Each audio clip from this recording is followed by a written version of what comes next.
Ayubon,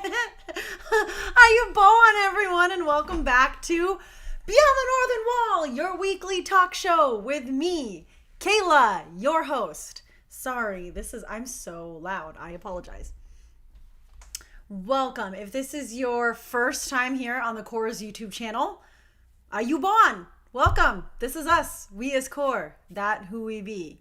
If you're returning, last week we did not have an episode, but the episode before that we talked about shipping and handling in our anime series. I didn't know which side it was on. We were talking about anime. This whole week we're talking about anime. Backtrack. Sorry. If this is your first time here, welcome. Beyond the Northern Wall is your weekly talk show where we talk about all things core related. So anything that has to do with core, from anime and comics and video games, to performing on stage, to dance, to our interactions with each other, to projects, to collaborations, to honestly anything and everything nerdy and kind of weird. So I am here with you, and I will be hosting every week, and I'll be giving my perspective on things, and I'll be telling you behind the scenes information on being on Core. But also, every now and then, I'll have our lovely Coresmen pop in with their insight on whatever subject I'm talking about. And today, we are talking about becoming anime characters for Core. That means performing as anime characters on stage. Now, if you're here from TikTok, awesome sauce. Thank you for coming here. Didn't know that was going to be a thing 7 years later, but hey, ain't knocking it. Now we have new friends. Welcome. Join our patrons and our comrades. They have garlic bread. You'll get that joke eventually and soon. Yeah? Sorry, I got distracted. What were we talking about? Anime characters. Being anime characters on stage for Core. So what we do here is I'll have Coresmen come in and tell you their behind the scenes perspectives. And so today we'll be talking about all the different characters that me and Sonali, my other co-founder, current artistic director, and fellow head choreographer, how we cast people to be anime characters in our sets. Now, where's my coffee? Clearly she doesn't need any more. I'm so scatterbrained. I'm trying to put this all into a comprehensive lineup, but there's so many things I want to talk about, and there's so many things that I want you guys to see that the other Coresmen talk about, so I'm trying to get through this really fast. But, oh, Nifa's here. Nifa. I'm distracted. Anyways, so what does it mean to be an anime character on Core? Cosplay is cosplay. There are two main principles that everyone on Core follows when it comes to cosplaying characters on stage, at conventions, in performances, at gigs, wherever it may be, on video, in the interwebs, wherever it may be. Two main principles. We don't even have to talk about these two main principles when they join the team, but they are two main principles that we all collectively adhere to. Principle number one. Number one principle is cosplay is for everyone. I'm going to say it again. Cosplay is for everyone. Everyone can cosplay. There is no bouncer to the cosplay world. There is no coverage fee. You do not have to write a dissertation on why Naruto is by far one of the best shonens of all time, and it shouldn't have been given to Boku no Hero, even though I totally love Boku no Hero, but come on, guys, really? You don't have to do any of that in order to cosplay. Cosplay is for everyone, whether you've watched all 800 plus episodes of One Piece, or if you just saw one episode of Sailor Moon once when you were 5 and you really liked the costumes, both can cosplay. Everyone can cosplay. All of the cosplay for everybody. There is no right or wrong way to cosplay. You can either have the full outfit to a T, details up the wazoo, or you can have it the most simplest you can get. You can just have clothes from your closet that kind of look like the character, so you're kind of bounding. That's cosplay, because cosplay is for everyone and everyone can cosplay. That's the number one principle that we have on Core. When we go to conventions and we are cosplaying as our characters, costume play. It is more than just putting on clothes on your body. It is attaching to these characters that we know and we love, and it is personifying them in a real life setting. It is showing that we care about them so much, that we've connected to these characters so absolutely that we want to become them. And when you go to conventions and you see people put so much effort into their cosplays, all of core is amazed by what everyone can do. And so on our own end, it makes us want to up the ante. It makes us want to really connect with our character and really project the character canonically and properly. So cosplay is for everyone. Why is my thing weird on the screen? Sorry. I just saw it right now. My bad. Let me fix this. Give me 2 seconds. What? Why is my aspect ratio like off?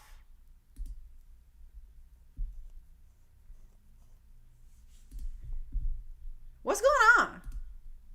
What's going on? What's going on? Let me check this going on. What's going on? Let me check this. Maybe it's this. I'ma do this. I'ma do that. Nope, that's not it. How about this? Let's do this. Fit to screen. Does that work? I don't know. Anyway, so that's just what it is. I'm going to be aggressively close to the camera for this. Let me go over here because this is weird. I don't like any of this. I'm looking at it projected and it's strange. So I'm just going to go over here. I don't know what's going on. My bad. Yeah, I'm full of energy. I just ate food. Y'all, eating food is the greatest thing of all time. All right. So that was principle number 1. Did you see that back there? My soulmate painted that. Isn't that beautiful? Principle number 2. And I cannot emphasize this enough. Principle number 2 on core for cosplay is anyone can cosplay any character. For our friends in the back, anyone can cosplay any character. That means it doesn't matter if your hair's not the same as that character. It doesn't matter if your skin tone's not the same. It doesn't matter if you have the right body type. It doesn't matter if you're too skinny or you're a little bit curvier. It doesn't matter if you have the same eye color. It doesn't matter if you're not the right ethnicity. It doesn't matter if you have the same voice. It does not matter. You can cosplay any character you want. And if anyone tells you otherwise, then they are sucky and poopy because you would probably cosplay that character awesome. And they're not letting you be awesome. So don't let anyone ever tell you you can't cosplay a character because of the way you look, because cosplay is for everyone and everyone can cosplay whatever character they want to cosplay. I actually am really passionate about that because core is lovingly and beautifully and amazingly diverse. We are such a diverse group of people, from alumni to active corpsmen to reserve members to the principals. We are all different ethnicities, skin tones, hair, genders. It doesn't matter. We can cosplay whatever character we want. Par exemple, Rostin is Levi. And it doesn't matter that he's not the right height of Levi. It doesn't matter. It doesn't matter. You can't tell me that when I look at him, I don't see Levi, because everything about him, from the way he moves to the way he acts when he is in cosplay for it, to the way he cares so quietly and so severely, just like Levi, his attachment to the character, the history that he has with the character, he's Levi. When I look at him, I see Levi. And it's something very, very important on core, that you don't judge someone by the way they look, whether they're exactly like their character or not. I'm lucky. I was lucky that I got to be one of my favorite characters, which is Hanji. I'm lucky because I'm exactly the same height as Hanji. I'm lucky because at the time I had the same hair and I wear glasses, and Hanjo is crazy and I'm crazy too. I was lucky that I got a character that almost physically reflects me, all encompassing. I'm lucky that I got to do that. Now, you can't tell me that someone else isn't attaching to Hanji. Someone who looks nothing like me, someone who's a completely different person, attaches to Hanji. You gonna tell me they can't cosplay Hanji? No, you're not welcome. You gotta get out. Because yeah, they can cosplay Hanji. And you know what? They'll probably look great. So if you ever find or hear someone else not letting someone else play a character because they don't look like them, or they're the wrong look, or they don't have the right hair, or maybe their wig's not as perfect, or maybe their cosplay is a little bit off, or maybe it's not as pristine as you would like it to be, nobody cares. They look awesome, and you let them be awesome. And if you don't let people be awesome, well then you're out. You're not welcome here. Right? Yes. Correct, sa. So, 2 principles on core. Cosplay is for everyone and anyone can cosplay any character. With that being said, being an anime character on core is very different than what people expect. A lot of the times people are just like, oh, this person should be this character. It's so much more involved than just putting on your favorite character's outfit and hair and going on stage and doing a dance. What the coresmen do in order to properly personify anime characters is outstanding. It's not necessarily method, because I'm not going to say that we are these characters 24/7, but what they do is they research and they study and they really put a lot of effort to make sure that they canonically, as in canon, not like self-project. Ow! Good gravy. Someone just called me from Bodega Bay. I don't know you. We're not friends. They research these characters and they really study to make sure that based off of the source material given to us and not by fan projection, they are portraying these characters as perfectly and as amazingly and as thoroughly as they can be. It's to the point where a lot of times we'll have discussions about the characters that we're given.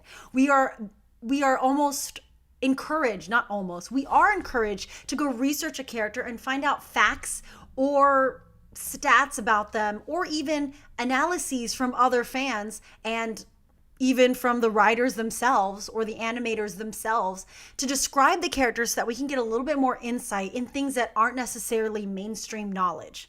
For example, for our Boku no Hero set, everyone had to at one point divulge a fact about the character that they've been casted as that isn't common knowledge. And we found out a lot of crazy, awesome things that are necessarily out there for the public to see, but aren't right there in the anime. It was really cool because we found out that Mina Shido, taught Kirishima how to breakdance. That was awesome. We didn't even know Kirishima knew how to breakdance when we casted Jason in that role. That was so serendipitous and so perfect. And it was something that just added to the character and added to their character dynamic with each other. A lot of times we find things about characters that either really resonate with us or things that we didn't know that necessarily we don't see in ourselves, but we can understand and empathize and connect with that character in a whole new way. A part of that research also comes from having to personify them in a dance setting. The anime characters that we watch in anime aren't dancing. As much as we want them to, and as much as we animate them dancing, they don't actually dance. So we don't have any source material on them doing a contemporary dance or them doing a wacky number. So what do we have to do? We have to understand their personality, we have to understand their motivation, and we have to understand their connection and their relationships with the other characters in the anime in order to properly portray them on stage with fellow dancers. Which is why action anime and shonen are the easiest ones for us to do, because we get some semblance of movement from these characters. It's so much easier to personify this nugget, who can't stand on his own. This nugget, because he's an action hero. Based off of how he moves when he fights using his quirk, I can try to find moments in my choreography and in my freestyle to mimic him. It's harder to do things like, I don't have an example of it. Where are you at? You're all awesome. It's harder to do things like slice of life, like Ouran High School Host Club or Fruits Basket. Those were actually very difficult because the characters, while they have these amazing characteristics and these personalities that differentiate them between each other,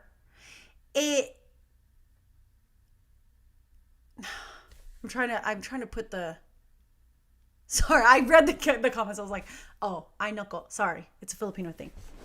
While slice of life characters have established personalities that differentiate themselves from each other, it's hard to personify that in dance, which is why action is good, because at least with action moves, with fighting, we can find a dance style that mimics that. We saw it with Naruto. It was easy to personify Naruto. FMA, Boku no Hero Academia, Attack on Titan. We saw how they moved and we could turn it into a dance style. And that's what made it really awesome. It's also why when we decide to do animes, we do it in-house. Me and Sonali, we do things way in advance. And then we bring in our board, and our board decides on who's going to be who with us and gives their insight on that. And we decide as a group, how are we going to approach the next year? It's also why I don't like pre-casting. Now, do we pre-cast on the team? Yes, but we only pre-cast in order to go into workshops. So let me give you a brief rundown of how we cast and how we create characters for these sets on Core. Sonali and I decide what set we're going to do. Say we choose Boku no Hero Academia. No, that's a bad example because that was crazy. Let's do Full Metal Alchemist. When we did our Full Metal Alchemist set, there is a whole roster of characters that we needed to fill, which was perfect because we were a large team at that time. That large roster to fill meant that we had all these characters down. Now, people like to say, oh, this person's going to be good for this role, and this person, no. You don't know who's going to be good for a role because it doesn't matter what they look like, and it doesn't matter what their personality is like. It matters if they can personify the character correctly on stage. You see it happen in Hollywood all the time. When they casted Heath Ledger as Joker, everyone was like, we know how Joker is. Heath Ledger's not going to be a good Joker. Blah, blah, blah, blah, blah, blah, blah. He's not going to be great. And then Heath Ledger was probably one of the best Jokers ever. And so that's why pre-casting is kind of a negative. It gives this preconceived notion to people that this person should be this role. But then when you find out that that person is not in that role, you're like, oh, and then you put an unnecessary expectation on someone else who actually got the role. So that's why I don't like doing that precasting thing. And we don't like to announce what animes we're doing until we have the roster set. So board decides what anime we're going to do. We're going to do Full Metal Alchemist. We have all the list of people. We know what pieces and what songs we're going to approach. We know how the story is going to pan out, what big events we're going to hit. We have to do the death of Maze. We have to do the death of Lust. We have to do the death of Gluttony. We have to address the original versus Brotherhood conversation. So we plan out the timeline of the set. And then we plan out the songs and the pieces that are going to go into it. Well, Sonali wants to choreograph to this song. Perfect. That works with this person. I really want to choreograph to this song. That works for this person. So we plan that out. And then we teach at least a few of those pieces to the team. After we teach a few of those pieces, we get to gauge who looks really good in what piece, what style is really sitting on what person, because that's going to help us decide who they are. Because if you're in Mic Drop, which was Edward Elric's piece, but you have to be Al and you have your own piece, well, and you can't be in that. So you have to be good at Al's piece. It's stuff like that. And then we go into a workshop session. That's about 1, 2, 3 rehearsals. For FMA, it was a lot of rehearsals where we workshopped everyone being characters. Now, what does it mean to workshop? Sonali and I do a couple of different series of trying to find which person personifies which character properly. What we did for FMA is we had everyone go in groups and you would freestyle to some of the songs that we had chosen for the set. And we would give you a character to portray. Maybe this time Jason will be Mustang. Maybe this time Soulmate will be Hawkeye. Maybe this time Trini will be Lawn Fawn. Stuff like that. Maybe this time Rio is going to be May. And we let them just dance. And we see, okay, now that you have your character, dance like your character to the song. And it's great because we go through a couple of series on that. At one point, everyone danced as Mustang. Everyone danced as Hawkeye because the Mustang-Hawkeye relationship had to be so good and perfect. The only person we had established before the casting, the two people we had established was who Edward Elric was going to be and who Al was going to be. Al was going to be Shellen and Juju was going to be Edward. And those were the only two that we knew based off of their dance styles before and based off of what we wanted to see in our main characters. So we had to let everyone get a chance. We had preconceived notions of, oh, this person's going to be really good in Scar, and this person's going to be really good as Envy. And then everyone kind of surprises you because you never know how dancers, how actors, how people are going to personify characters. And so we shuffled around a lot. And after 3 or 4 days of freestyling, of trying out movements, we finally filled out the roster. That's why it's so imperfect not to pre-cast anime characters beforehand, before you give a chance for the dancers to prove if they can do something about it. A lot of times you don't know which character someone really attaches to. And if everyone automatically says, Rio is going to be perfect as character A, but really Liz really was aiming for character A and probably is going to get booked as character A, and Rio actually would look great in character C. But because everyone already assumed Rio was going to be this one character, it puts this weird expectation and this weird vibe within us saying like, oh, I guess I can't be that character. A great example was, and it happened on Core, a lot of people thought for our Sucker Punch Disney Princess set that Trini was going to be Pocahontas. Even Trini was like, everyone was like, she's going to be Pocahontas. And she's like, I'm Pocahontas. I mean, Sonali would be Pocahontas. And they're like, because her hair is really long. And we said, you guys, what do we tell you? It doesn't matter what you look like. She's perfect as Ariel. She's perfect as Rocket because Trini has so much emotion on stage. And Rocket is the character that ends up dying in the middle of the set. So, of course, Trini's going to have to portray Rocket and Ariel because she'd be perfect for that. And they're like, oh. And then we were like, Chibs would be perfect as Pocahontas because Chibs has that down-to-earth, really nitty-gritty way of dancing. And she plays Blondie. Blondie who dances with freaking hatchets. She's perfect for that. So a lot of times even Core gets swept up in, oh, I can't be a certain character because people aren't going to think I look like them. And we always have to remind each other, it doesn't matter if you don't look like the character, you are the character. You personify the character perfectly. And so we try to keep it hidden and announce it only after people are casted so that they get that joy of knowing that only they get to portray that character, and then they feel good about it and no one's judging them for being a character that maybe they don't look like. So, all that being said, that's what it takes to cast on Core. It's so much more than looks. I will tell you, I didn't get Hanji because of the way I look. I got Hanji because, let's just be honest. I know. There's so much about Hanji that I do reflect in the way I am and everything.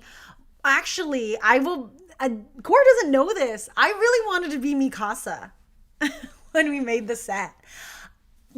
When we first made the Attack on Titan set, before I had just watched the first few episodes and I was slowly getting through them and I didn't know much about Hanji at the time and I wasn't as in love with Hanji as I ended up being later on. But I definitely loved Mikasa's character and I kind of wanted to be Mikasa. But the team unanimously decided, even myself included, we knew Mikasa had to be Jenna. Jenna's the strongest person on the team. She was the buffest person on the team. She had to be Mikasa. So I was kind of like, oh, okay, yeah, that makes sense. I don't think I would personify Mikasa correctly. And so I ended up becoming Hanji because I was like, yeah, I have a strong connection with the Hanjo. And yeah, I guess I am kind of like Hanjo. Yeah, I'm Hanji. And Sonali became Sasha because, one, we all love Sasha, but she was like, yeah, she found that connection with her. And we found that, of course, she'd be part of the 104th. Of course, she'd be with the new recruits. She'd be that character that's so sweet and kind and like eating a potato. But when it's down to fighting the Titans and being good at her job, she would be on fire and go for it. So again, you never know. You never know who's going to be what character. And the whole process is totally insane. And now, of course, I can tell you about being Hanji and what it's like to be Hanji, and I will, but I want to hand it over to a couple of my Coresmen first. I want you to get insight on what characters they have been, especially because, well, I casted them in that. Sonali casted them in that. So our perspective on things is going to be different from theirs. What I know in the casting process is not going to be what they know. And I love hearing how they see it from their end, because it's not wrong what they see on their end, and what my side isn't wrong either. They're just two different perspectives on opposite sides. And of course, you put both perspectives together and you get the closest semblance to the truth that you could possibly get. So, we're going to hear from Lauren, we're going to hear from Sammy, we're going to hear from Liz, we're going to hear from Little Urban. Sorry, I call her Little. Her name's Urban. We're going to hear from Shellen, and then I'm going to bring in my lovely co-founder Sonali and my beautiful sister Tiffany, and they're going to talk about characters that they have portrayed on Core as well. So without further ado, let's hear some Coresmen talk about their characters. Hello, comrades. It is Lauren, coming to you all the way at 1 in the morning. And I'm here to talk to you about playing different characters. I do actually want to bring up the Attack on Titan set. Yo, super amazing. I'm so happy that it is getting super hype, because this doctor, zat, fire, absolute fire. But yeah, congratulations Core for that Talk Dirty set like coming back up in hype, and that's super exciting. But I actually want to start off with Attack on Titan, because I close at the open. Because Attack on Titan was where I actually got where my first character for Core came along, Ilsa Lognar. If you've watched Attack on Titan, then you know that her part in Attack on Titan is relatively short. However, the information that she has in her journal is significant to the story. For those who don't really know who Ilsa Lognar is, she is a part of a squadron who her entire squadron was killed. She essentially had to survive beyond the walls, and she has a journal, and she's just running. She's going, and she's writing, and she's going. And what she writes down, her encounter with a Titan is so significant, it changes the course of the entire story. And playing that character was honestly really fun. While we were putting the Attack on Titan set together, there was a time that I was actually in Europe. Of course, I'm like, oh, am I missing rehearsal? But also, I'm in Europe, so yay, this is really cool. So one of the things that I did, and I bought a journal in Italy, and I was like, you know what? I'm going to be like Ilsa, and I'm going to go, and I'm going to travel, and I'm just going to write in my journal and write what I see and write my thoughts. And it's just going to be like, it's going to be a documentary of just me just traveling. And that was one of the ways that I decided to get into character, essentially. I just wanted to take her into my life and just experience life in this person's shoes. But at the same time, it was not the same, because I am not running from Titans and on the brink of death. So there are definitely some things that are different. But one of the ways that was really fun, just getting into character mode, was kind of thinking about the characters who you're playing in your everyday life, and thinking, what would they do? Like, am I gonna write about this right here? Like, am I gonna write this history down? Like, what would my character do if they were in my shoes? But also, like you kind of take them around with you. And that's one of the funnest things in playing different characters, because essentially a little part of them is with you, and you kind of just build them into your personality. So that was one of my first roles in Core. Another role that I actually really had a lot of fun with was being Cruella de Vil, and being essentially a villain, and taking that, being on the other side. There's always your good characters, and then being the evil side, because you get to look at things from a different perspective and essentially think like, what would a villain do?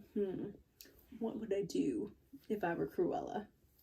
And actually, one of the funnest parts of being Cruella was playing Cruella alongside Liz as Yzma, or what I call her, Principal Amthy. It was so much fun, because Liz and I have known each other and have danced together for a really long time. So having those two roles, it was so much fun just like playing those dynamics like during the set. And honestly, Liz is amazing. She's amazing at getting into character. She makes you want to kind of sit in your character even more and think like, how would Cruella act, and how would she act with Principal Amzie, and like what kind of shenanigans are they going to be up to, and how would they do this? And I think the funnest thing also was not only us getting into the mindset of being those characters and how they would be together, but also there's little pieces of us in those characters and how we would interact with each other. And especially since we've danced together for so long, that was really cool in building that relationship on stage and off stage. Come to the dark side. It's pretty fun. But building that relationship was so much fun to do with her. If you ever have the chance to dance with Liz, take it. Yes. One role that I took that I felt was a lot of responsibility was playing Momo Yayorozu. The Boku no Hero fandom is very strong and very intimidating at some times. And Momo is a very beloved character. She's the top of her class. Her quirk, she can create inanimate objects, so she keeps an encyclopedia on her. She's beautiful, she's from a rich family, and she's not just a pretty face. She is strong, she's smart, and she gets in with honors, like on recommendations. Ooh, if she's not portrayed right, then the fandom's gonna have a lot of backlash. But also, if she's not portrayed right, then I feel like I would have failed as a dancer and as someone taking on that role. So I felt like that one was a lot of responsibility. It was very fun to research her character, though. Of course, I get to just watch anime, but just like looking at the little things, like looking at her story, like how she interacts with her friends, how she admires different heroes, her test with Todoroki against Aizawa, and how they work together. It was so inspiring, and building that into the set and building that not only like as a singular character, but with the rest of Class of A was so awesome. And Kayla, my icy hot bae, I love you. And I love us as Todoroki and Momo. I love it so much. But just being able to play these amazing characters has been one of the serendipities of being on core. And if you ever have the chance to take on different roles like that, I highly recommend you do it, because you are able to just kind of see the world from a different perspective, and also build, like create a lot of memories and relationships with people that, that are just amazing. Thank you so much for following, the core and listening into Beyond the Northern Wall, not just the series, but also following the Beyond the Northern Wall, the set, the Attack on Titan set. And then after Beyond the Northern Wall, there's Into the Kingdom and Return to the Unknown. So check that out on the YouTube. But I love you all. Mwah. Stay safe and be healthy. And eat some oranges.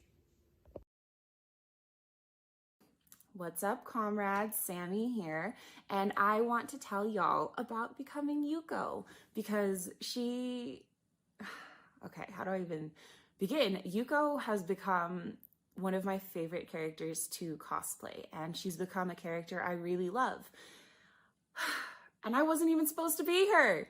Originally, when we came up with the show, Kyla was going to be our Yuko. However, when we got our dates down and we were starting to really finalize the script, things like that, she came back to us and said, I'm not able to make the show day, so I don't think this is going to work. I'm so sorry. And we were like, it's okay. That's totally fine. And I don't know if I proposed it or if someone else proposed it, but at the time, I wasn't dancing with the crew. I was just serving as a manager, and we were, you know, good to go. Everything was golden. And then someone, myself or someone else, said, well, why doesn't Sammy do it? And I thought about it, and I was like, you know, it would be nice to be on stage again. I haven't had that feeling in a long time. So I agreed. And next thing we know, Amy's measuring me for a kimono, and you know, I'm reading the script like, okay, I'm gonna have to record this, and this is gonna be interesting. I should probably watch her anime. Let me tell you, when I started watching Holic, and I know it's XXX Holic, but I asked, and apparently you're not supposed to say the X's, so I just call it Holic.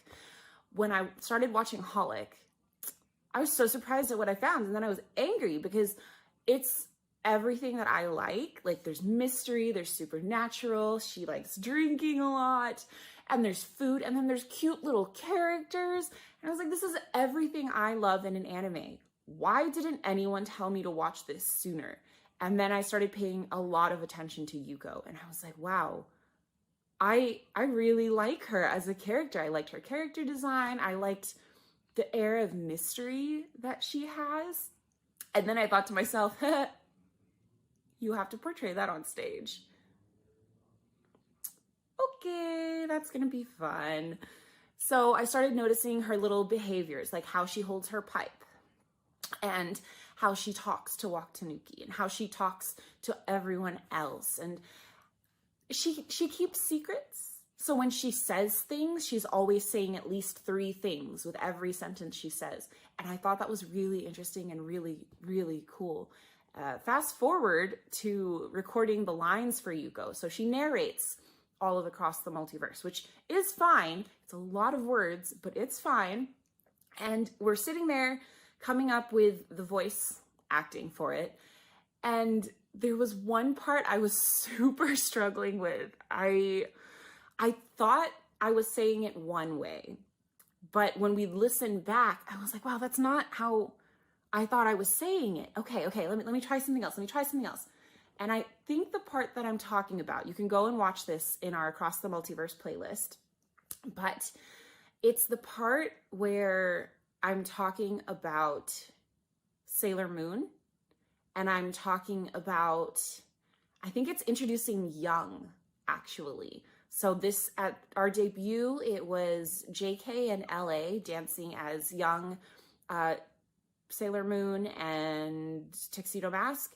And then we had Jason and Herbs as Endymion and Neo Queen Serenity. So I was introducing that piece. And time again, we kept recording it. I think that was the section we recorded the most, because Kayla and I just were like, oh, that part, not quite. And then Kayla would say, oh, that's not quite the feel I was going for when I wrote it. So I said, okay, let's just keep doing it.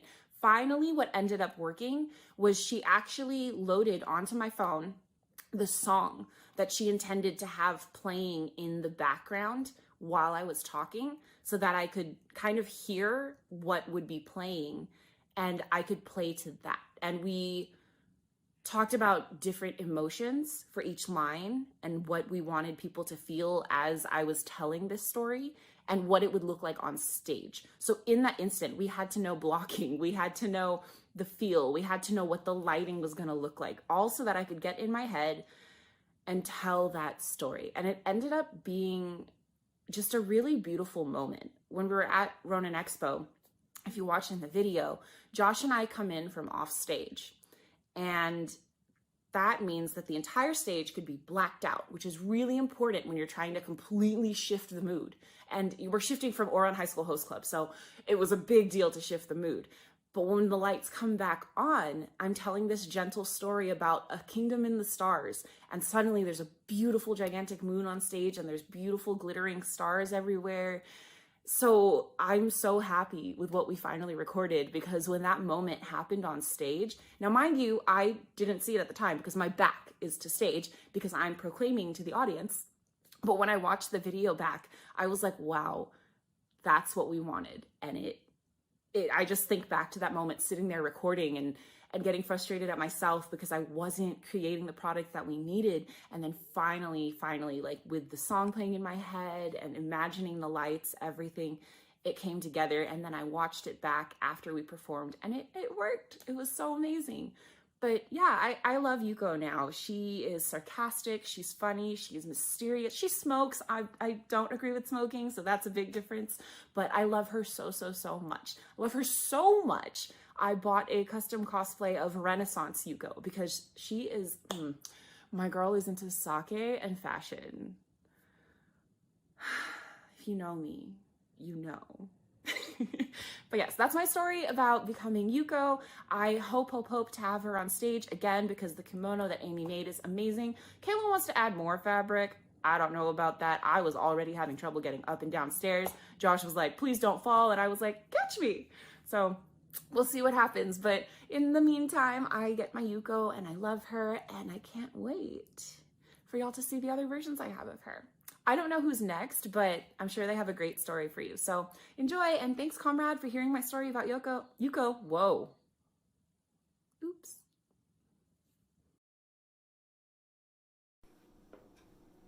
Hello, it's Urban, and you're watching the Core Dance Crew.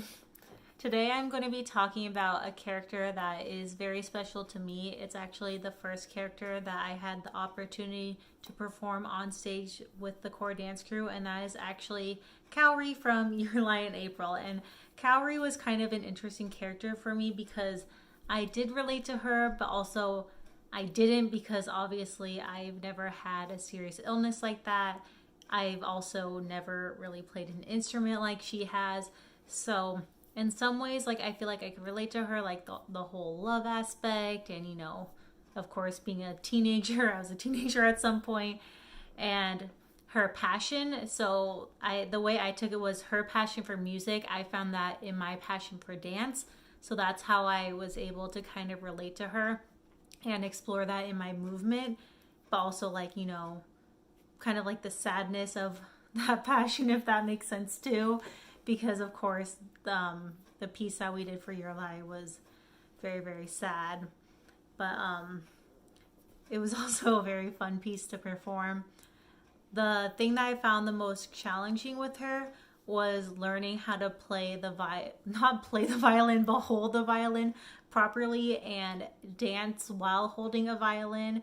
It was something very foreign to me, so I really had to, like, figure that out, think about, like, what I can do that makes it look like I'm still playing and not doing anything like super duper crazy, so that it is more believable, and even just making sure I'm holding it properly. I think the first promo picture that we released of that piece, I was holding it wrong and I got called out. I was like, well, time to learn how to hold it properly. So especially like on stage, I was so nervous. I'm like, am I holding it right and everything? But I think in the end it turned out fine, and I really loved portraying Kaori. I of course had already seen Your Lie and was a big fan of the anime. And whenever I study for a character, even if I've seen the anime already, I kind of just go back and rewatch it and focus specifically on that character and kind of how they interact with everybody else, so that I feel like it's more believable for me. I study like poses that they do and like characteristics and everything. That's just for like every character that I've played. So yeah, I loved being Kaori. I thought that was so much fun, especially for my first performance with Core. Bye. Hi, Bird TV. I wanted to come on here and talk about my boy who is over here. I'm going to be talking about Deku and what it was like to portray him on stage and what it took to really study and to get into character. And I can go on and on about how it's so important to study your character in order to portray them on stage, but this will be the abridged version. But my study of being Deku, where do I start? Well, when I watched the anime, I immediately connected to Deku.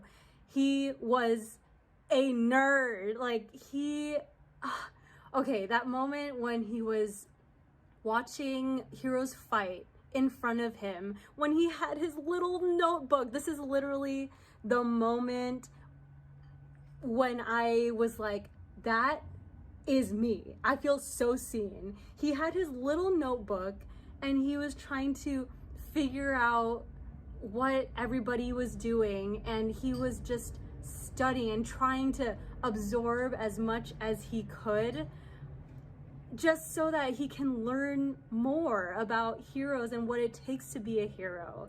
And that is literally me. Like, I've literally gone to a dance class, multiple dance classes, with a notebook, and I've written things that I've learned and things that I don't want to forget.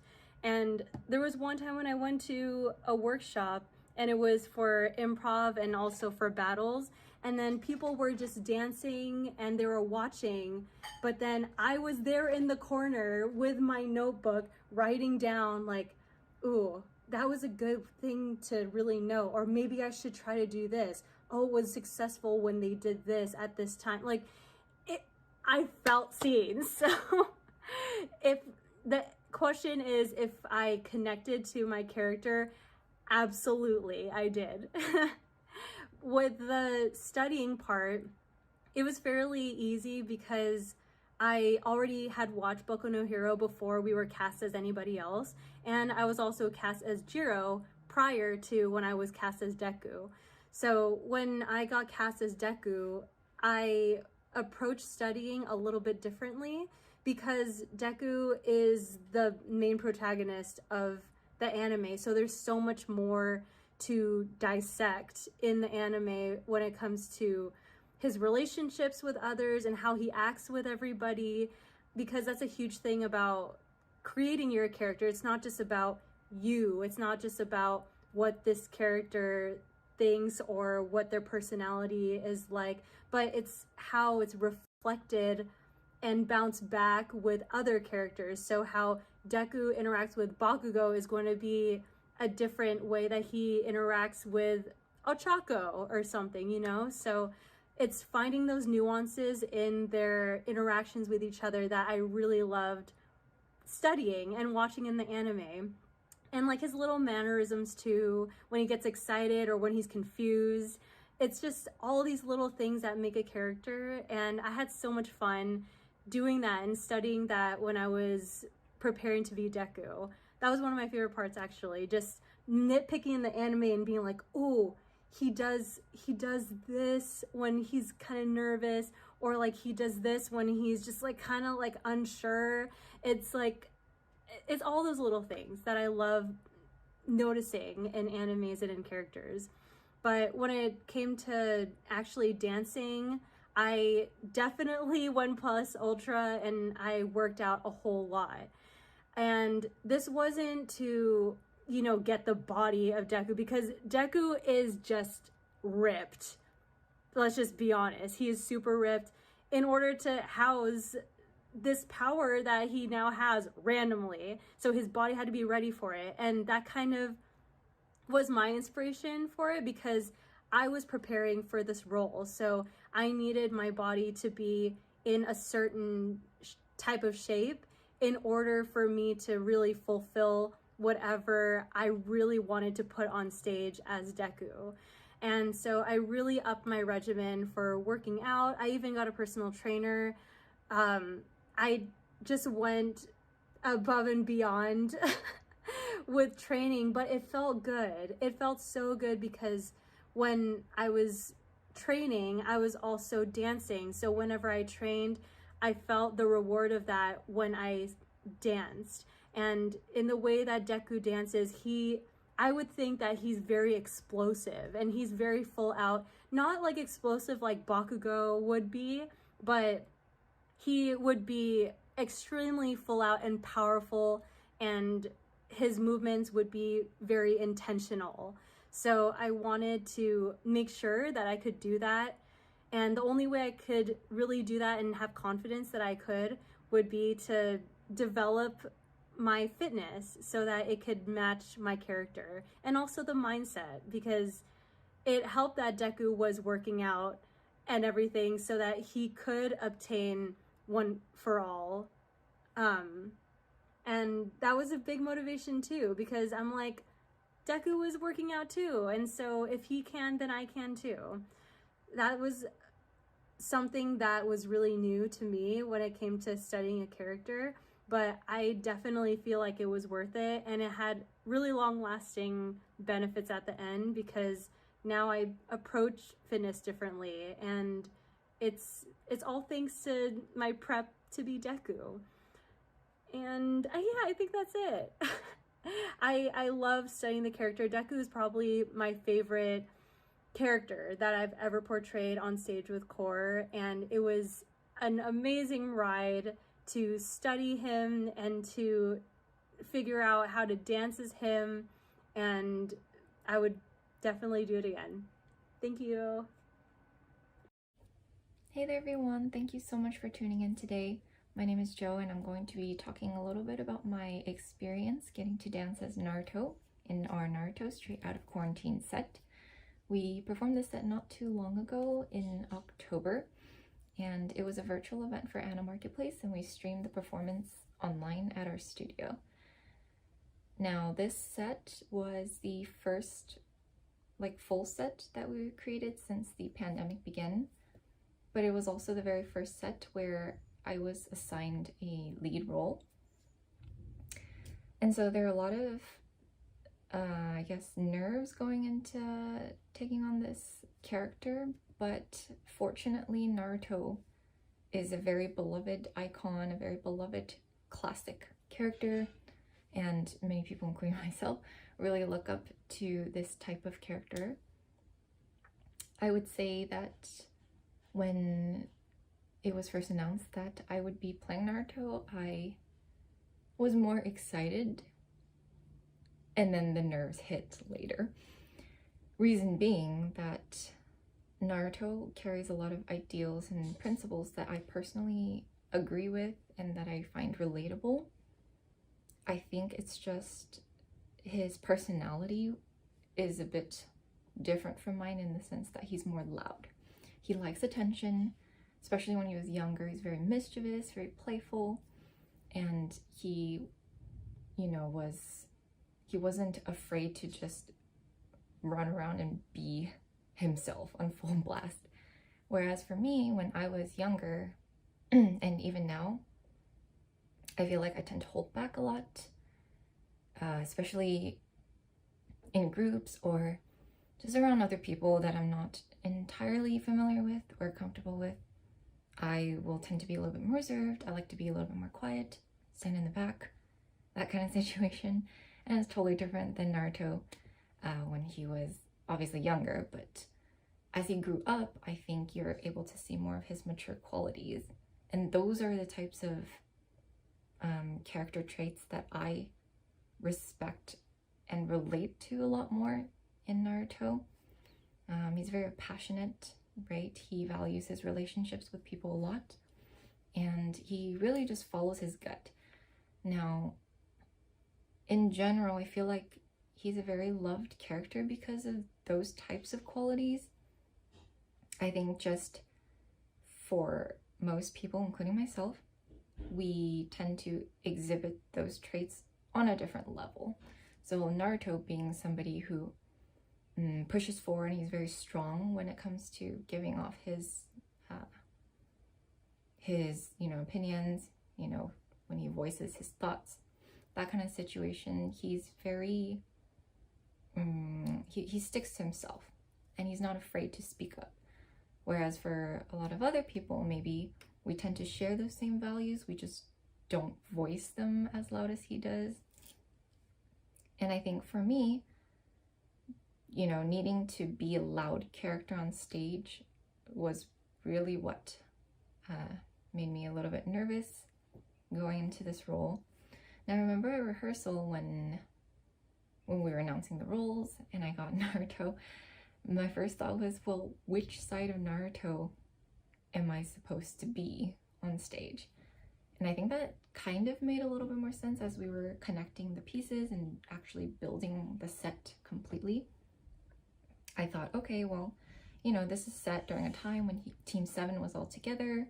You know, they're just coming out of quarantine, they're with their fellow ninja friends, and they're still training under Kakashi Sensei. So it must be somewhere in that time where he's a little bit younger. So I thought, okay, then clearly this set is designed to be a little bit more comical, a little bit more lighthearted. I'm going to do whatever I can to embody that. And like I said, it is hard for me to try and grab the attention in the room. So trying to be loud and dance loud and be comical was a little bit challenging in that sense, because I'm not really naturally that kind of person. I'm kind of just more laid back in the background. I remember during Naruto's highlights in the pieces, and there are quite a few of them, I had to, I guess, figure out what I'm trying to communicate. Like for the variations of WAP, there are 3 different variations I had to do, and each one had their own energy. And so I had to think, well, what do I want to do for each of these 3 different energies? And I think that part was a little bit nerve-wracking for me. I didn't know how to make them all kind of humorous, but also different. And I tried a couple things during rehearsal, and I kind of just took the other corpsmen's laughs as a positive response, and I just kept whatever they laughed at, basically. I think most of the thoughts and feelings that I had of, you know, being uncomfortable or feeling nervous about taking on this role really just came from myself. I felt like as we were building the set, no one really said that I wasn't doing it correctly, or, you know, or I was doing it all wrong. Everyone was kind of, I feel like they just knew that I could figure it out, and I had to basically realize that on my own. And sure enough, like as we practiced and, you know, set into the pieces and the dances a little bit more, I think I felt a little bit more comfortable with what vision I decided I was going for. And that in and of itself made me a little bit more comfortable with being, you know, that funny comical clown on stage. Hopefully. And overall, I think, you know, being Naruto, he's such a just a loud character in general, and hopefully that came through on stage. I think it's always really exciting when you get to play a role that isn't your natural self, because you really have to think about, okay, well, how am I going to get this message across, because obviously it's not going to come out of me naturally. So I did go, you know, onto YouTube, and I looked up some old like clips of Naruto when he was, you know, in that first season, you know, his battles, you know, comical scenes, just really trying to figure out, okay, how do I combine this like high energy type character into my comical dancing. That makes any sense. Yeah, but overall, I think he's a very enjoyable character to play. Very high energy, which I always feel like I have when I'm dancing. It's not something difficult for me to find. Like, I don't feel tired when I dance, except towards the end of the set. So just being like a really hype, fun character was, I think, a very nice mix of a challenge as well as something that's a little bit familiar to me. So there you go. In a nutshell, that's sort of my thoughts on playing Naruto as a character. Overall, he's just a classic character where we followed his journey, and he basically grew up and learned a lot throughout his obstacles, and that's something that I find very, very relatable. And, you know, hopefully me as a person, I'm not as comfortable being so forward about my, you know, my values, my principles, and my feelings. I think that's something that I want to take away from this experience. Coming out of that, I thought that it felt really liberating trying to be somebody who's just unapologetically them all the time.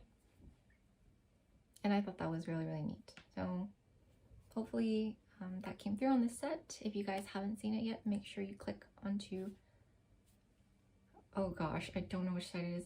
Click onto our channel and go watch the video. It's called Naruto Straight Outta Quarantine. And once again, thank you guys so much for joining us. Please stay safe. Take care. What is it like becoming a character on Core? Becoming a character on Core typically will start with the process of going through kind of a casting.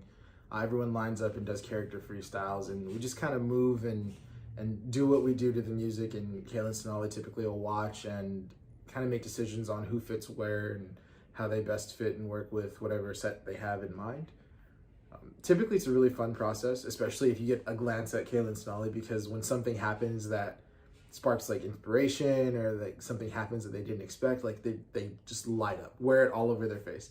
And that's a good feeling. It's good to know that there were things that were still being done that were surprising, and that could cause inspiration, and that, you know, maybe caught people off guard, etc. It's always fun to be evolving, especially because our dance styles change based on, you know, what we're doing at the time, like how we're working out, what we're listening to, what we're watching as dancers, how we're training, etc. So it's nice knowing that throughout that process we were always evolving. Like, it wasn't, if you were this one time, you are this, you will probably be this exact same thing always and forever. No, there was a lot of changes when it came to that.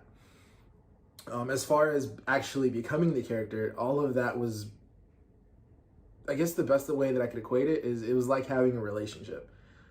Plutonic or there's whatever. It was like being in a relationship. You received your character, you got to know your character.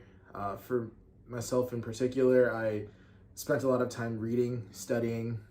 The two that stand out the most in my head were probably Ida and Alphonse, for different reasons. Alphonse was very, very innocent, but he had his downfalls, his times, like the episodes with the butcher where he questioned his existence and was just very upset about those things.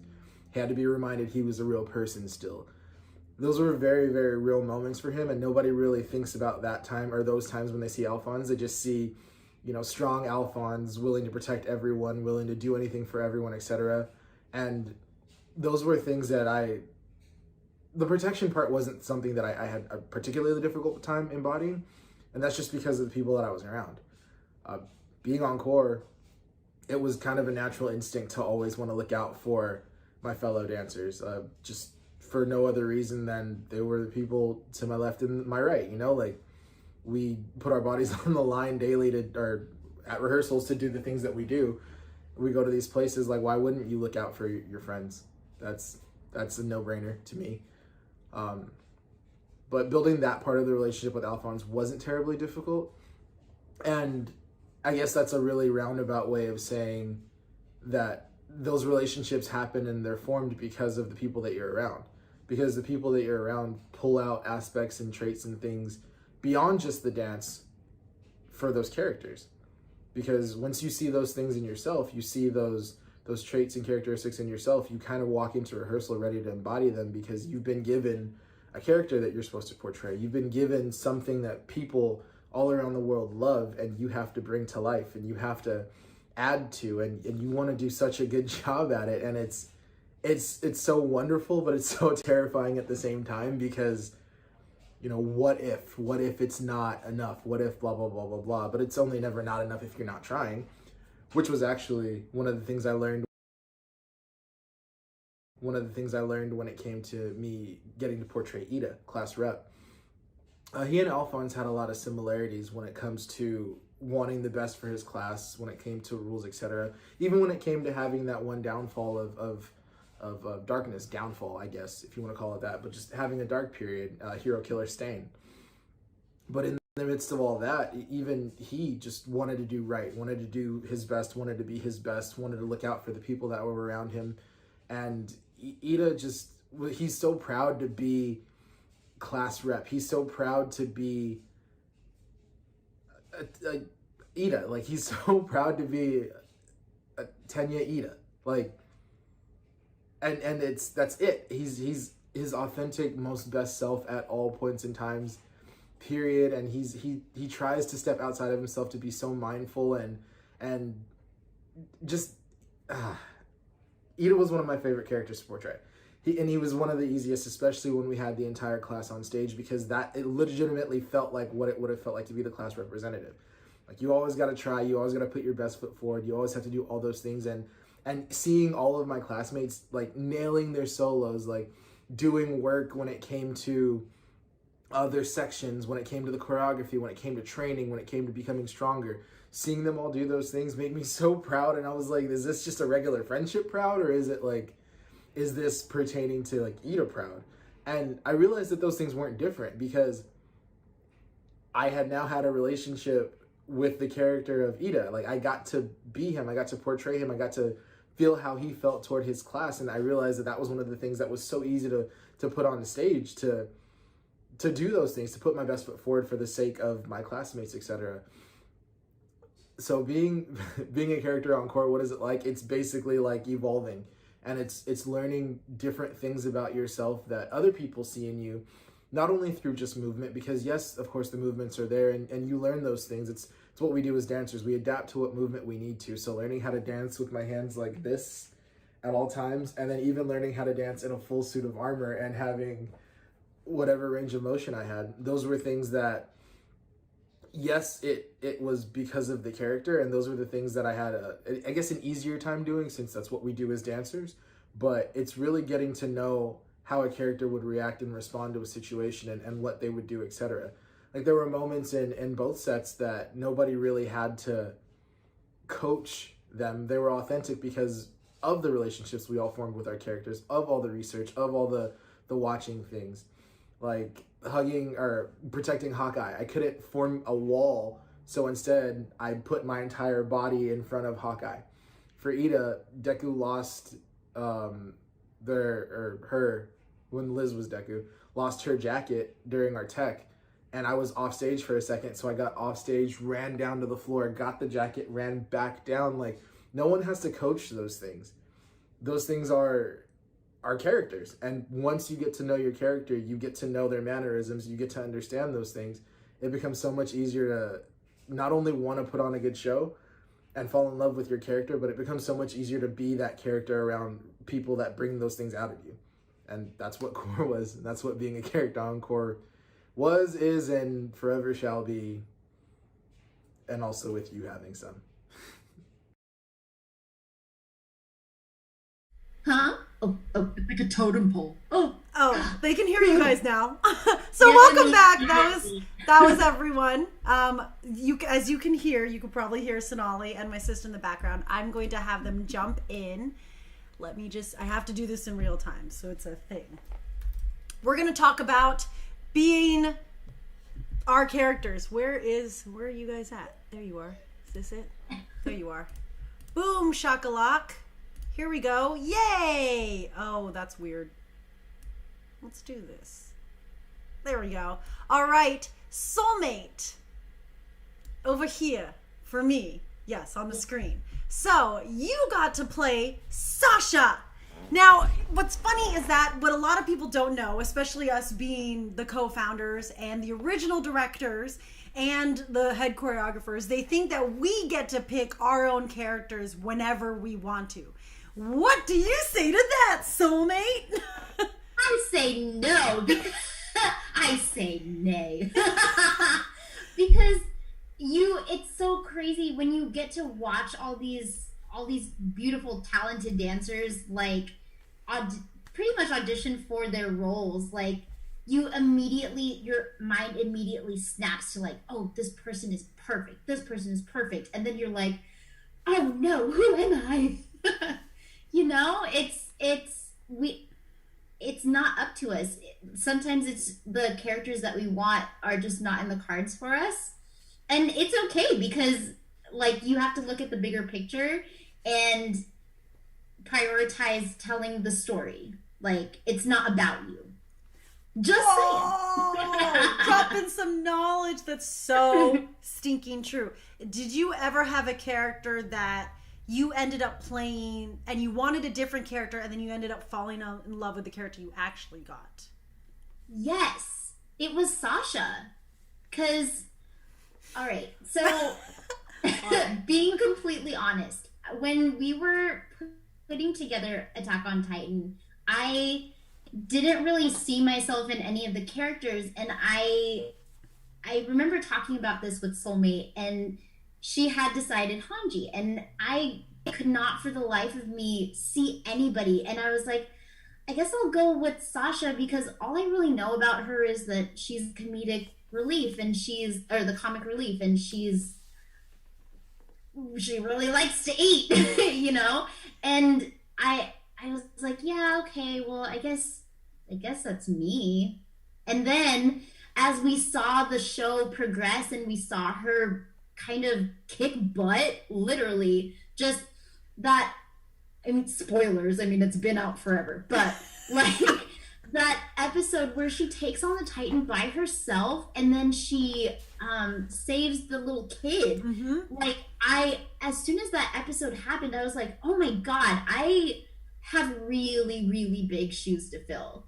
And at that point, I was just like, okay, game on. I gotta do her justice.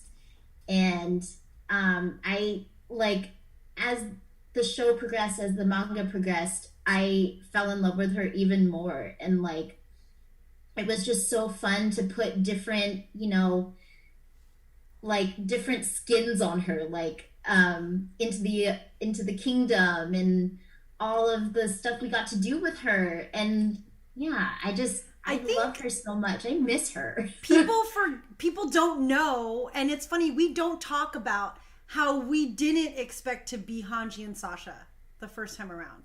Like, that's not who because we watched Attack on Titan together. And of course, we were all about Eren, Armin, and Mikasa. That was who we were focused on.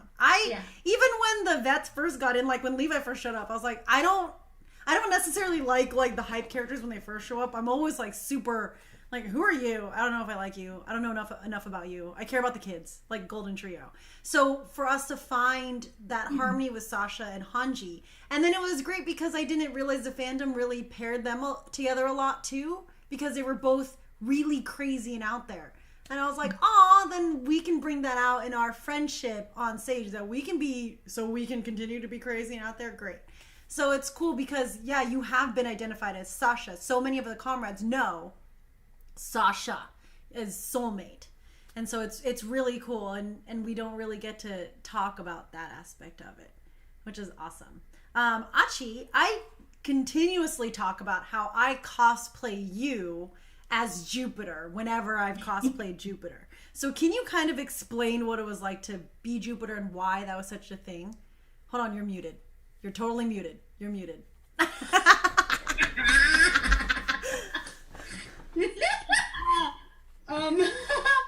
at your hair. It was look at my crazy hair. Okay. It was awesome being Jupiter. I feel like also that was like kind of a given because you knew I mean, I loved Sailor Jupiter since I was like a teeny tiny thing, and so I always like pretended to be her, and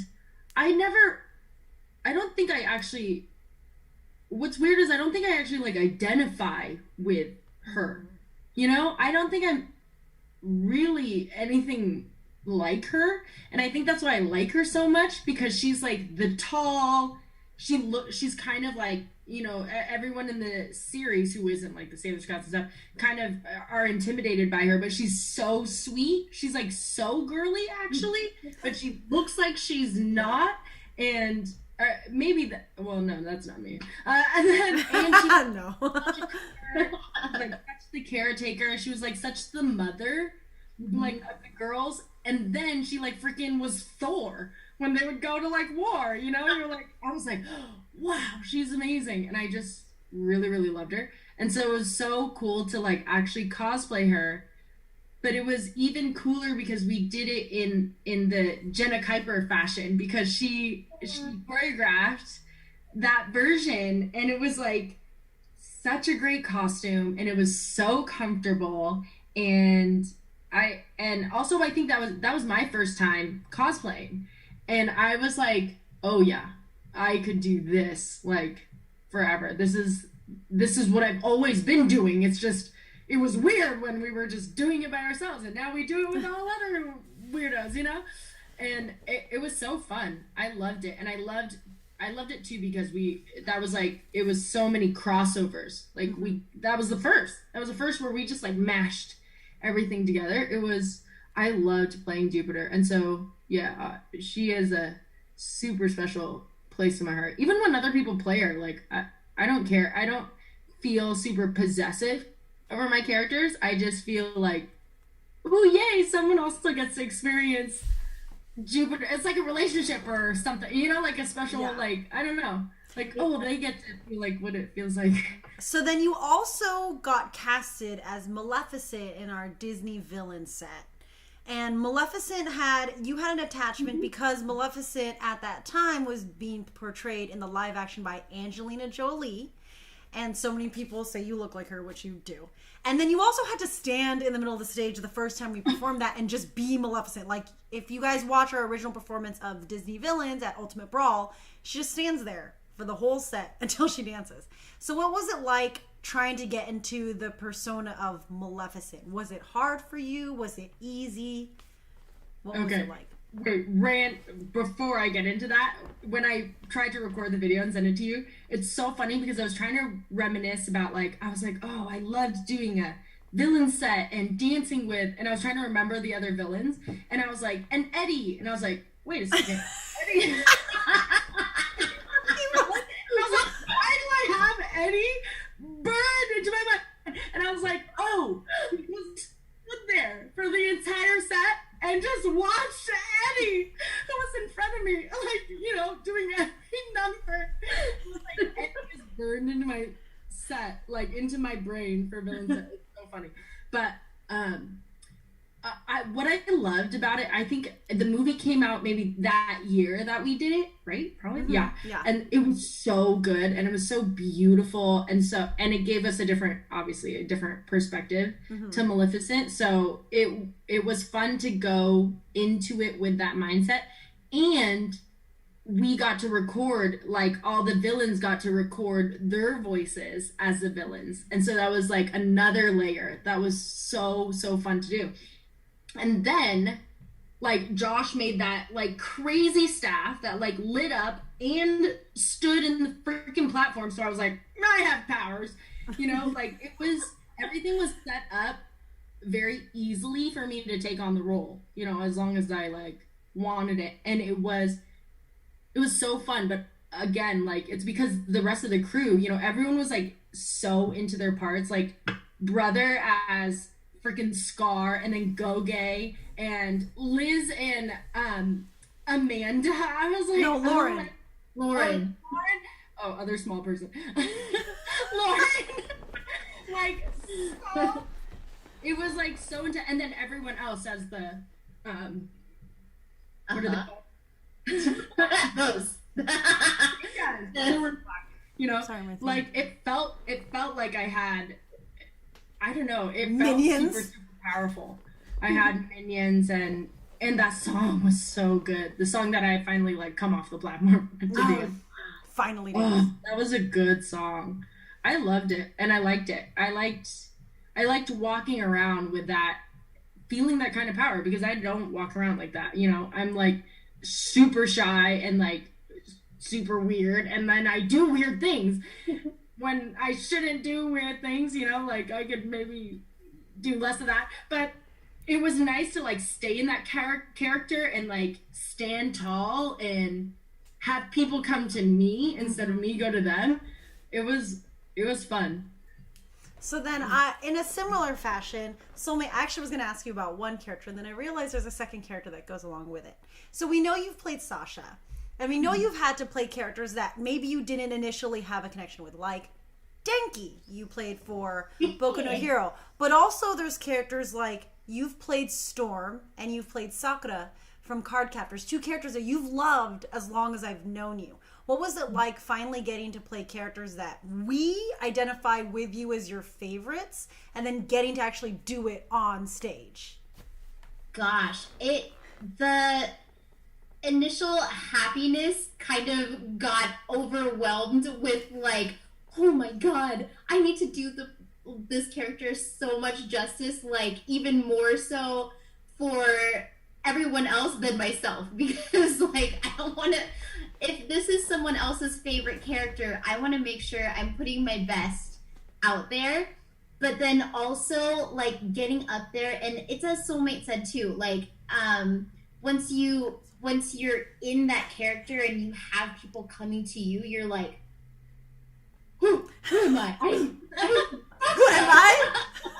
You know, like it just kind of like you get washed over with this crazy nostalgia. Like I just, especially with Sakura, like I kind of went back to 10-year-old me that after swimming lessons, which didn't work, I still don't know how to swim.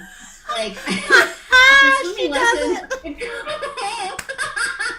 I'd come home and I'd like plop down, my hair's still wet, smells like chlorine. I just sit in front of the TV and watch her and just like wish I had these powers. And then when you go on stage, you're like, holy crap, I have powers! I mean, it's like people holding cards for you, but like still the same thing. And yeah, you just get so excited, and you just kind of, at least for me, I am very, I would say, method.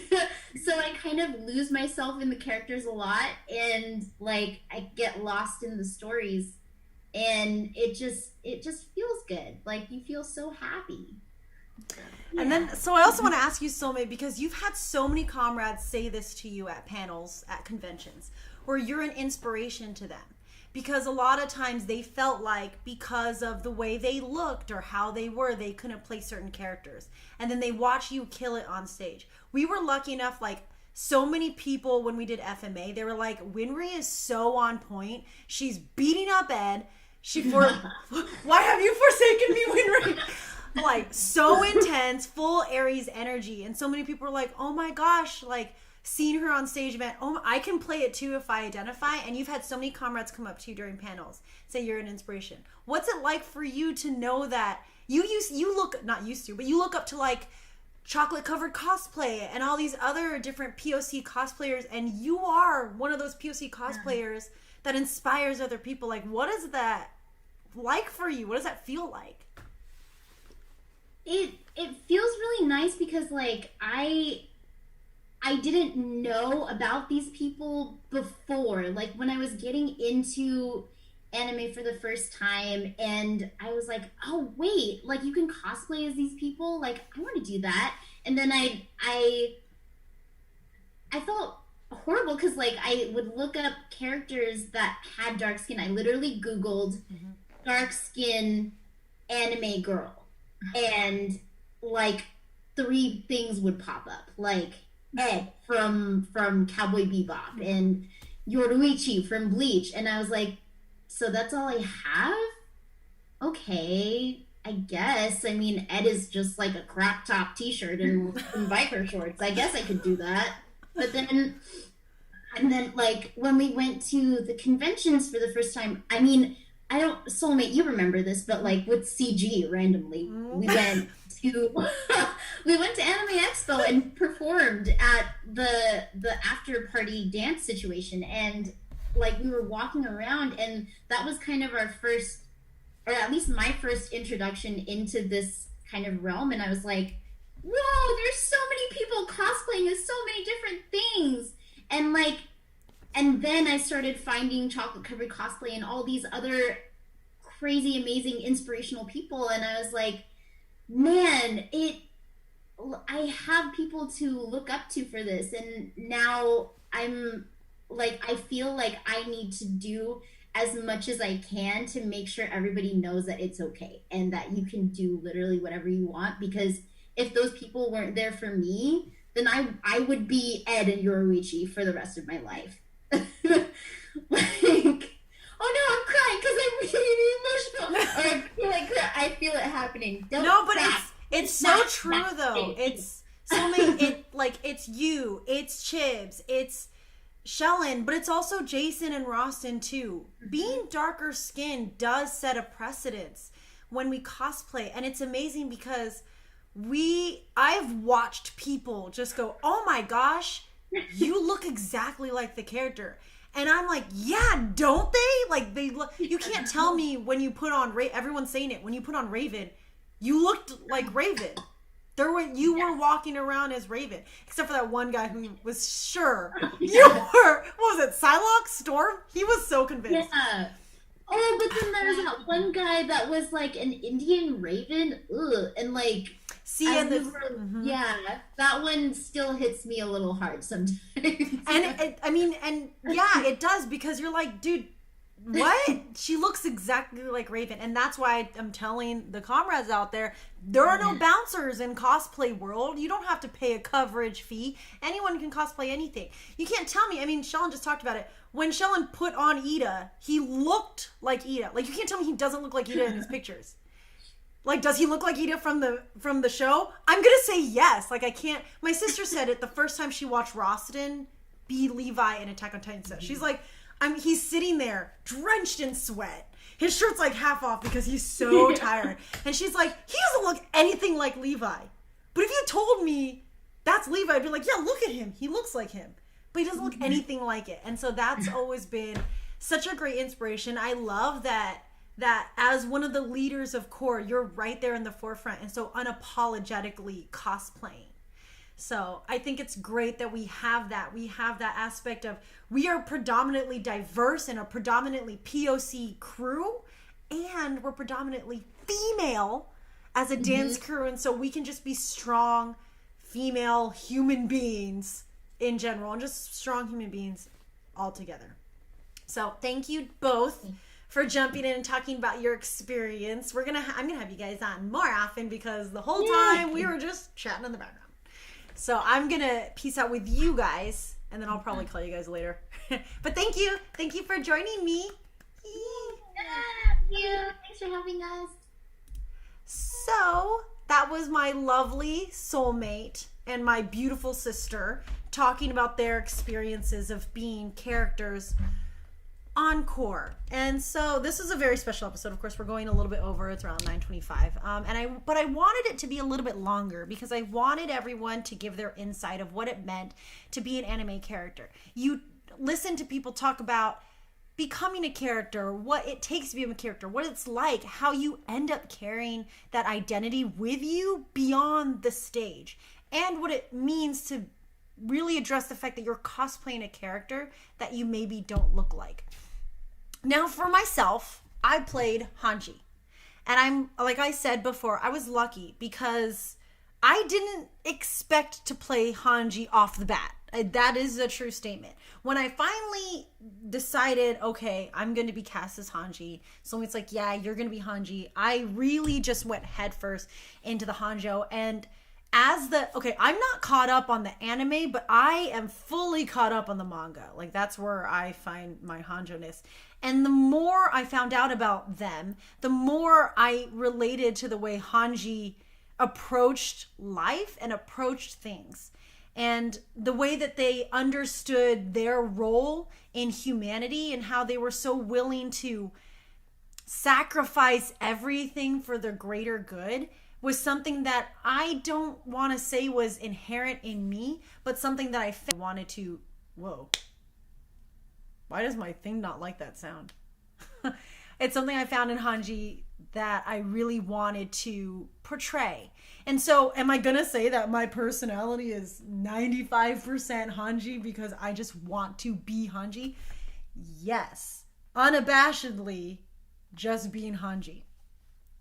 Which is fine. Like, I mean, who doesn't want to be Hanji? You know what I'm saying? And it's great to kind of have that be a part of my identity, because it was someone awesome and cool and someone I looked up to.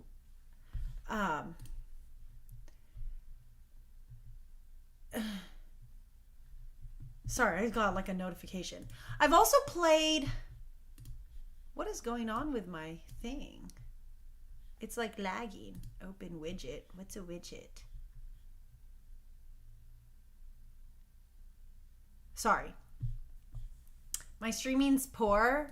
I think Rawson's playing video games.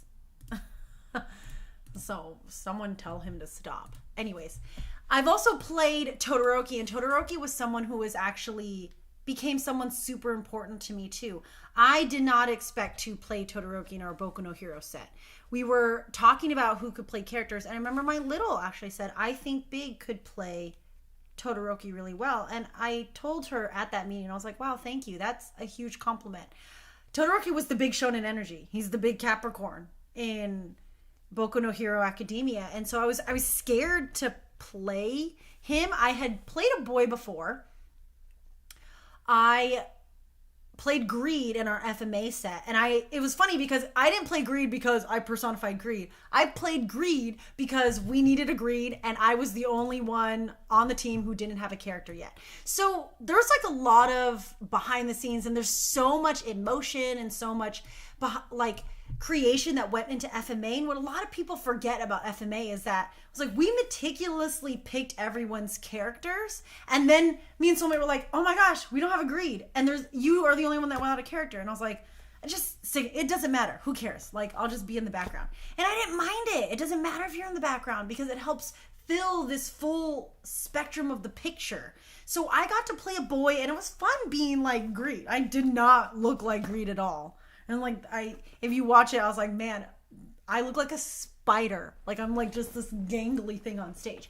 But it was fun portraying Greed on that stage. So then being a boy, like being Todoroki, was natural. I do have a lot of masculine energy in me, and so it felt natural to be a boy. But it was a little scary to be a boy that was like now kind of at the forefront. I think we said it in the Beyond the Plus Ultra docu-series.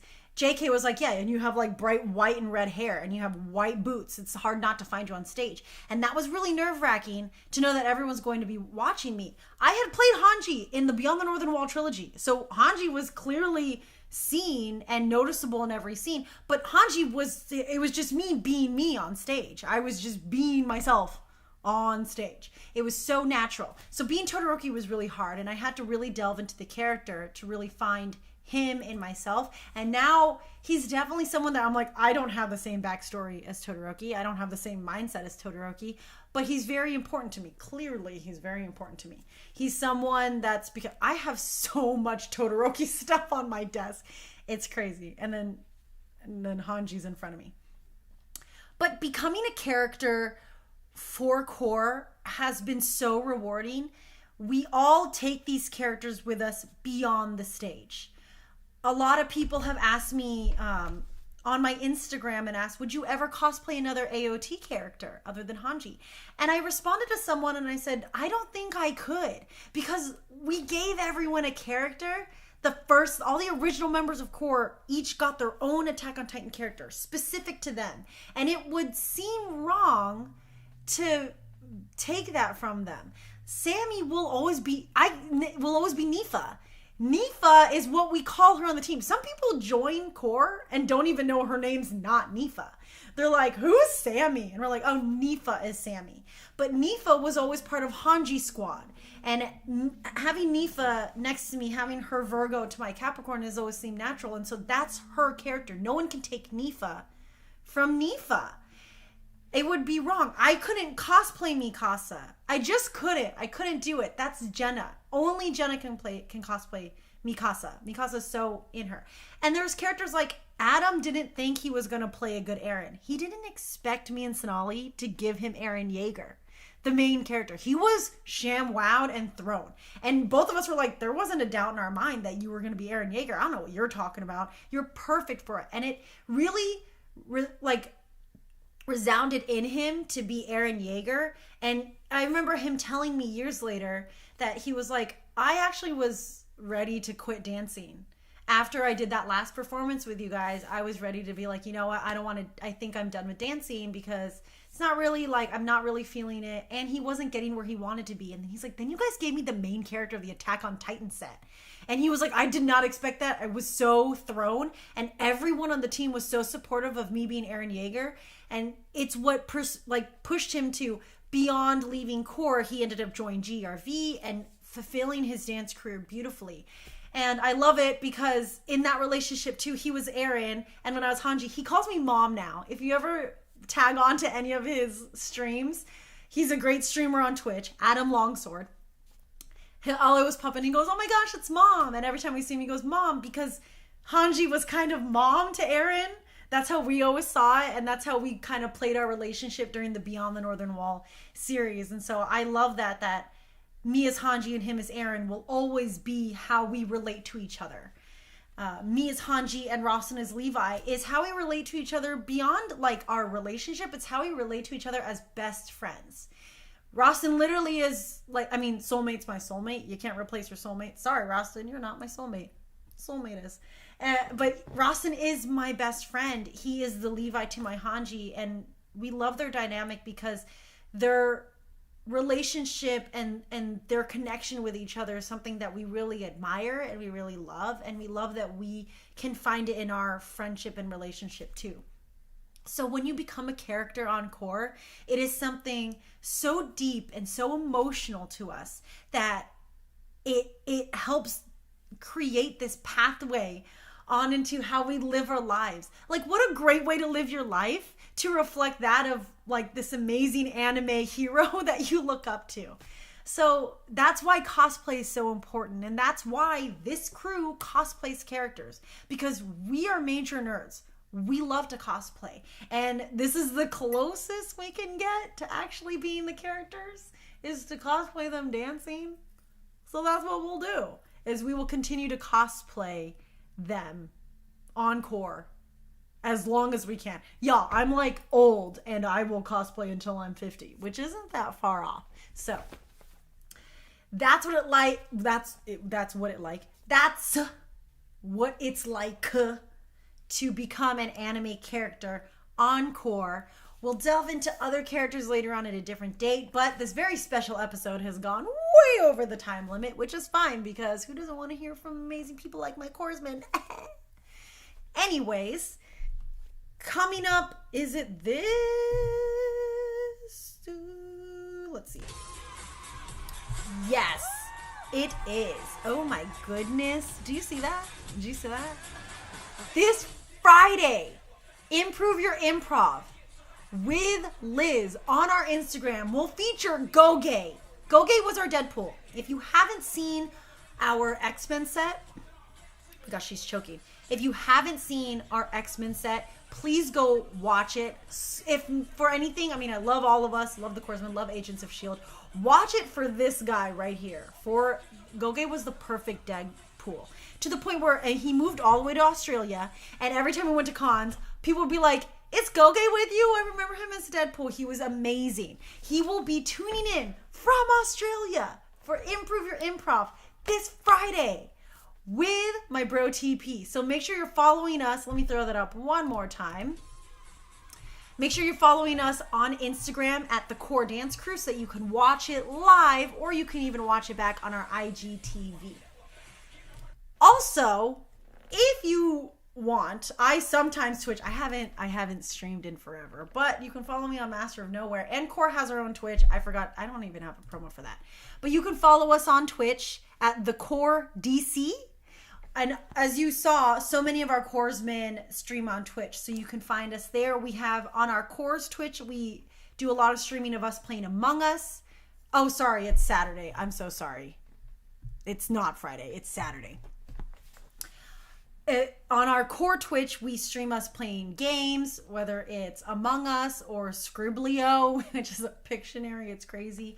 We also stream, sometimes Noble House will meet up and we will do game nights where we play a lot together. Tune in there for a little extra content. And as always, and of course, many of you know this, follow us on TikTok at the Core Dance Crew. But also, check out our new TikTok and our new Instagram called Soy Socks Official. You'll find it on my IG.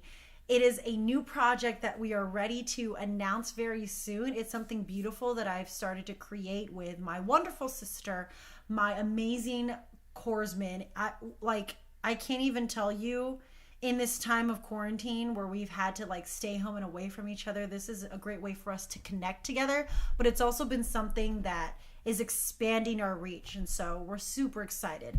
Also, coming out soon, we have a new collaboration with our friends over at Kaiban Zero. Kaiban Zero is the creators of these amazing Jujutsu Kaisen apparel. This is their tote bag. If you haven't been watching Jujutsu Kaisen, go watch it because I think the girl's hilarious. I don't even know her name. What's her name? She's hilarious. But we just did a collaboration with them. We have a new video coming out very soon on our YouTube channel featuring their apparel. So make sure you go follow them on Instagram. Check out their stuff. Their hoodies are super hype beast and amazing and awesome. And of course, make sure you subscribe to this channel and hit that bell for notifications. We have new videos coming out all the time. If you loved our Attack on Titan set, make sure you have our notifications set up because you're going to see a bunch of old Attack on Titan material that's probably never before been seen show up on our YouTube channel as of late. As always, thank you guys for tuning in. And I do want to say, as Hanji, thank you so much for all of the love on TikTok. A week ago, I woke up to like so many messages and so many people. And I was like, what is going on? And they were like, Hanji's trending on TikTok. And I was like, I don't even know what that means. So from 7 years ago, a video to come out, that is amazing. I cannot tell you how grateful I am. And I'm so grateful because it's allowed this gateway to open so that all my beautiful corpsmen can be seen and everything that my amazing crew has created can finally be recognized. And I thank you all so much for it. For our lovely patrons and comrades that have stuck with us these past 7 years, y'all are awesome. And it's weird to even say you're comrades at this point. You're just our friends. And thank you all for supporting us continuously forever and ever. Yes, Jenna, RIP to your wallet. Honestly, RIP to Phyllis and Diamond's wallets too from our Pop Shop. If you didn't tune in on Pop Shop, follow us on the Pop Shop Live app. We did debut a bunch of awesome new products like this. This is the resin art that I created. Do I have to do the makeup thing? Oh, wow, it works.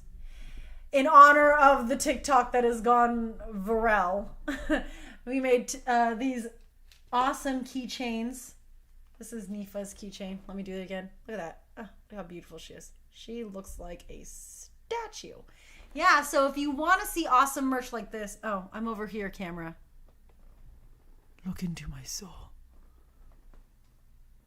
Hi. Is this ASMR? Welcome. My camera doesn't recognize me. I think it thinks I'm a ghost. There we go. If you want more awesome merch like this, you can check out our website where we sell some of it, and also follow us on Pop Shop. If you use our recommendation code SOYSOCKS, that's the end of that sentence. That's it. If it asks you if you're recommended, use that code. Other than that, thank you for tuning in. I know this was a super long episode, so if you stayed the whole time, mad props to you. You have way more patience than I do. We will be back again next week, still talking about anime, doing amazing things, and yeah, that's it. Have a great night, y'all. Eh? I don't know what that was. Anyways, let's bring it out. If this is your first time calling out with Core, we go Sotomato on 3. 1, 2, 3. You hit the salute. Not quite the Attack on Titan salute. It's different. You make it, you don't flip it this way. You flip it this way over your heart because Core will always offer its hearts up to humanity. And you yell Sotomato. So once again, it's 1, 2, 3. Hit Sotomato. So all together, hands out. Sotomato on 3. 1, 2, 3. Sotomato. You guys have a fantastic night, and I'll see you next week. Cosplays for everyone.